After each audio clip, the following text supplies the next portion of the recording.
សូមកុំប្រៀបធៀបជីវិតខ្លួនឯងទៅនឹងជីវិតដែលយើងឃើញនៅលើបណ្ដាញសង្គមពេលខ្លះនៅក្នុងបណ្ដាញសង្គមគេបង្ហាញតែរឿងដែលល្អសកម្មភាពដែលល្អនៅក្នុងជីវិតប្រចាំថ្ងៃតែប៉ុណ្ណោះប៉ុន្តែនៅពីក្រោយនោះគ្មានជីវិតនរណាម្នាក់ដែលរលូនគ្រប់យ៉ាងនិងល្អគ្រប់យ៉ាងនោះទេដូច្នេះសូមកុំប្រៀបធៀបខ្លួនឯងដែលធ្វើឲ្យខ្លួនឯងគិតថាខ្លួនឯងអន់ជាងមុនខ្លួនឯងមិនល្អខ្លួនឯងមិនដល់គេគឺជាការបំបាក់ទឹកចិត្តខ្លួនឯងយ៉ាងធ្ងន់ធ្ងរបំផុត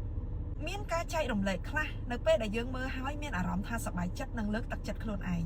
ប៉ុន្តែការចែករំលែកខ្លះបែរជាធ្វើឲ្យយើងបាក់ទឹកចិត្តមិនសប្បាយចិត្តនិងឃើញនៅរឿងអាក្រក់មួយចំនួនដែលយើងមិនគួរឃើញដែលធ្វើឲ្យយើងមានអារម្មណ៍មិនល្អបងប្អូនអាចអូសរំលងនៅរឿងទាំងឡាយដែលយើងមើលហើយមិនសប្បាយចិត្ត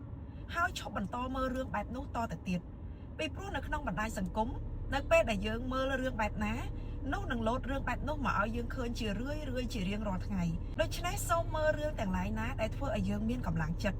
ផ្លាស់ប្ដូរការប្រៀបធៀបមកជាការជំរុញទឹកចិត្តខ្លួនយើងព្យាយាមធ្វើឲ្យបានល្អដូចគេអភិវឌ្ឍខ្លួនឯងឲ្យដូចគេជាជាងការច្រណែនគេនៅលើបណ្ដាញសង្គមដូច្នេះសូមរស់នៅដោយរីករាយនិងពេញចិត្តនៅអ្វីដែលខ្លួនមានបណ្ដាញសង្គមគ្រាន់តែជាជ្រុងមួយដែលគេបង្ហាញឲ្យយើងឃើញនៅរឿងល្អតែប៉ុណ្ណោះហើយវាក៏គឺជាកញ្ចក់ដែលឆ្លុះបង្ហាញឲ្យឃើញពីភាពមិនពិតមួយចំនួនផងដែរ